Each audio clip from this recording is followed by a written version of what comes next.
This video is sponsored by Skillshare.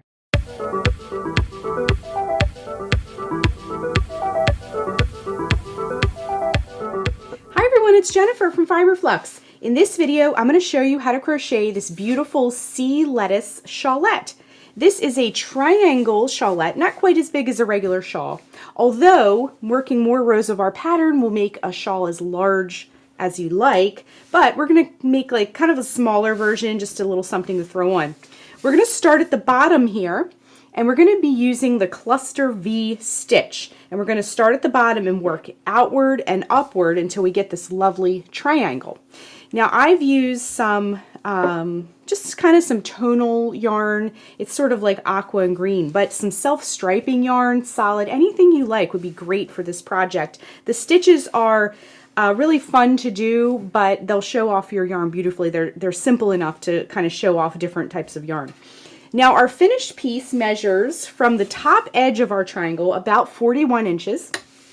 From the bottom point straight up to the top measures 23 inches. And then if you take any one of the bottom point out any side here, out the side of our triangle, is 28 inches. Now again, working more rows of the pattern up here will make your shawl wider and taller if you would like to increase the size of it as well.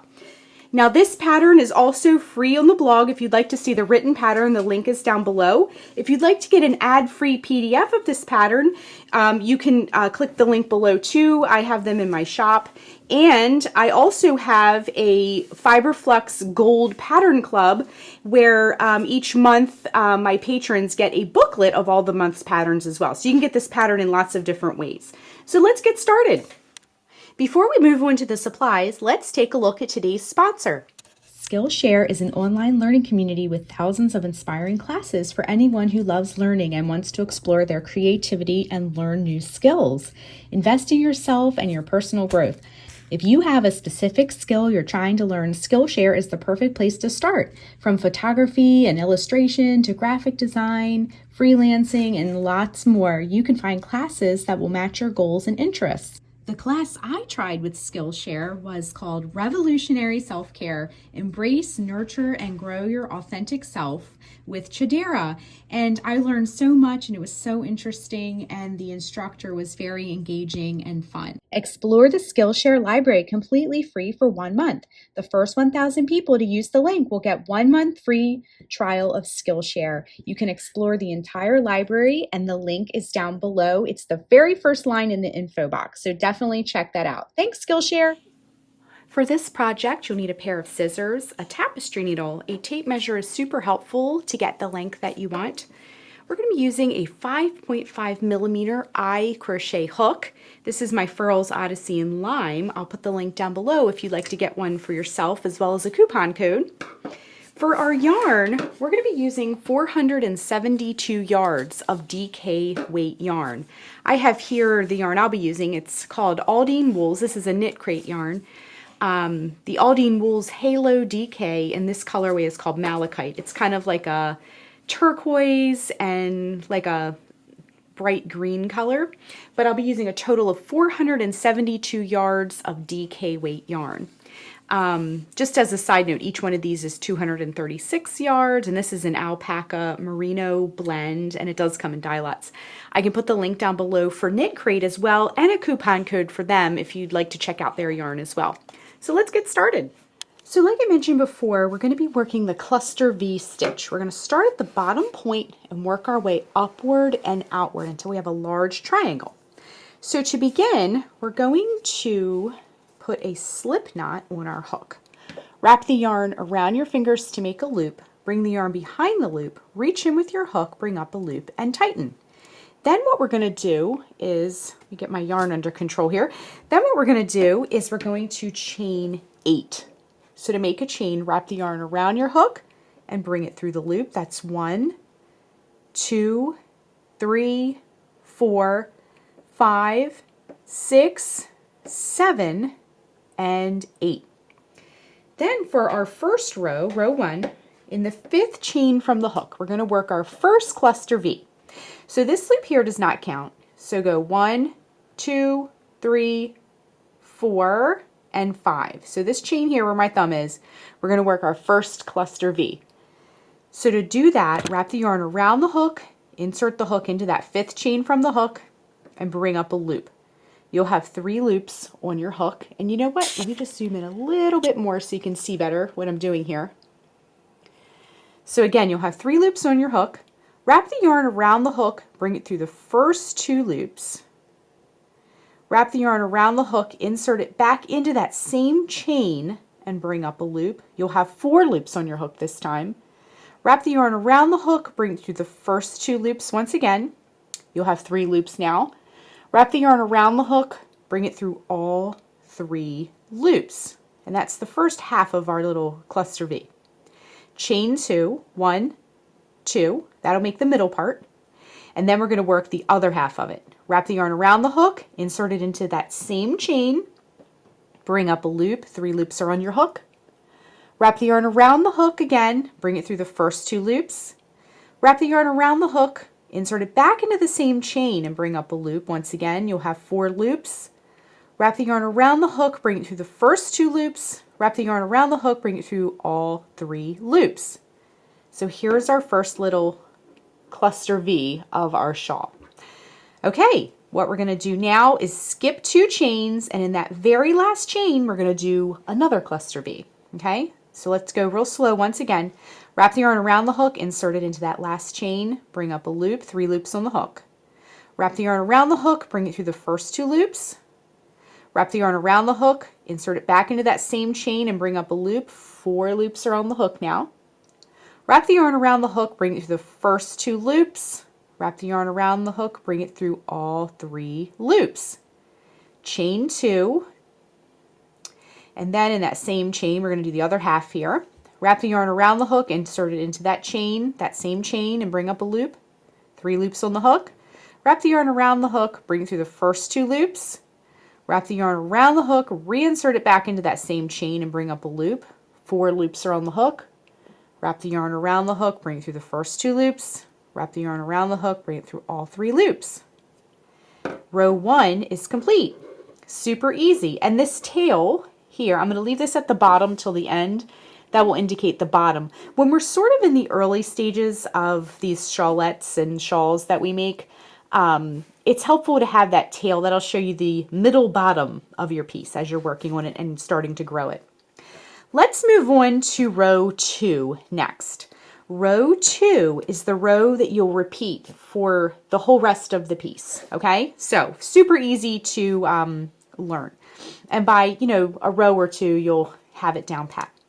So what we're going to do for this row is chain 3. 1, 2, 3, and turn our work. Again, this little tail kind of helps mark our spot. Next, we're going to go into the center of this first cluster V of our row. From our previous row, you can see it right there. Remember we did that chain 2? We're going to call this the chain 2 space. In the written pattern on the blog, it's called the chain 2 space. So we're going to work a cluster V into the chain 2 space here.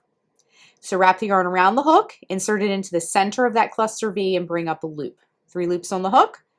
Wrap the yarn around the hook, bring through the first 2 loops. Wrap the yarn around the hook, reinsert it back into that chain 2 space and bring up a loop. 4 loops are on the hook. Wrap the yarn around the hook, bring through the first 2 loops. Wrap the yarn around the hook, bring through all 3 loops. Once again, chain 2. 1, 2. Let's move our yarn a little bit. It's creeping over. And then in that same chain 2 space, we're going to do the other half of our cluster V. Wrap the yarn around the hook, insert the hook into that chain 2 space and bring up a loop.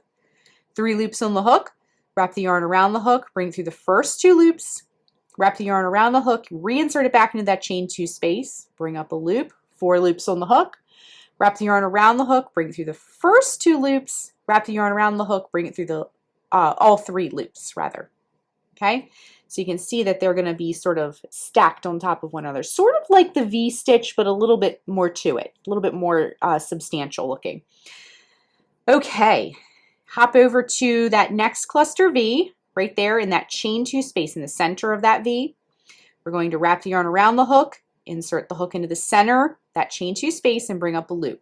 3 loops, yarn around the hook, bring through the first 2 loops. Yarn around hook, reinsert it back into that V, bring up a loop. 4 loops, yarn around hook, bring through the first 2 loops, yarn around hook, all 3 loops. Then we're going to chain 2. 1, 2, and then we're going to work the other half. Yarn around hook, bring up a loop, yarn around hook, bring through the first 2 loops, yarn around hook, reinsert it back into that chain 2 space, bring up a loop, 4 loops, yarn around hook, bring through the first 2 loops, yarn around hook, all 3 loops. Okay, now how to finish up row 2. This is where kind of the magic happens, because this is where instead of working straight up in like a square or a rectangle, we're going to start building outward. And how we do that is by working another cluster V into that turning chain space. So when we did our chain and we turned, right beside this cluster V is a turning chain. It kind of goes out the side. If you need to sort of turn your work and pull it apart to see it better, you know, feel free to do that. But we're going to work one more cluster V into that turning chain space, okay? So wrap yarn around hook, insert it into that turning chain space, bring up a loop, 3 loops, yarn around hook, bring it through the first 2 loops, yarn around hook, reinsert it back into that turning chain space and bring up a loop, 4 loops are on the hook, yarn around hook, bring it through the first 2 loops, yarn around hook, bring it through all 3 loops. Chain 2, and then finish up your cluster V, yarn around hook, insert it into that turning chain space, 3 loops. Yarn around hook, bring through the first 2 loops, yarn around hook, reinsert it back into that turning chain space, bring up a loop. 4 loops are on the hook, yarn around hook, bring it through the first 2 loops, yarn around hook, bring it through all 3 loops. And row 2 is complete. I'm going to move my hook out of the way and let's zoom out a little bit so you can see. But we have a lovely little shape starting to happen. As you can see by working that last cluster V of our row, we're starting to build outward, and we're building height, and we're building width, okay? So the next thing you'll need to do is repeat row 2, the row we just did, over and over and over again until you either run out of yarn or your shawl or shawlette, whatever size you're making. Shawl would be larger, shawlette would be like a mini one, is as large, wide, and tall as you would like it to be. So I'm going to keep working some rows, use up some yarn, and when we return, we'll see how our shawlette / shawl, whatever you're making, share below what you'll be making, how big you'll be making yours. But we're going to continue, and I'll show you how big mine's gotten in just a minute. All right, just working that last stitch of the row, and we have such a lovely piece here. All right, so I am all done. I don't have quite enough yarn to start a new row. So what I'm going to do next is we're going to cut the yarn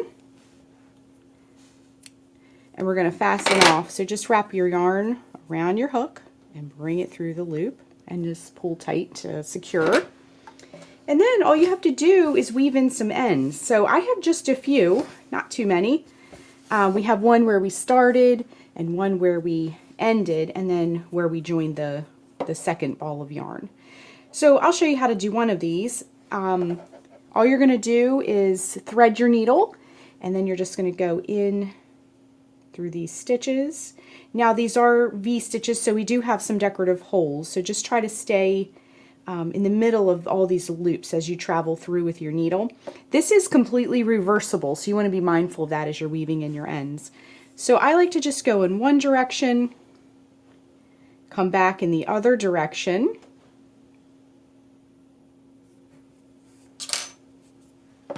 and then just give it a little snip.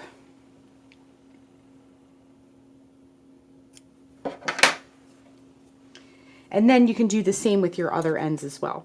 So our ends are all woven in and everything looks great. So that is how you crochet the sea lettuce shawlette. Thanks so much for watching, and be sure and click the subscribe button to get all the latest Fiber Flux video updates. Thanks again.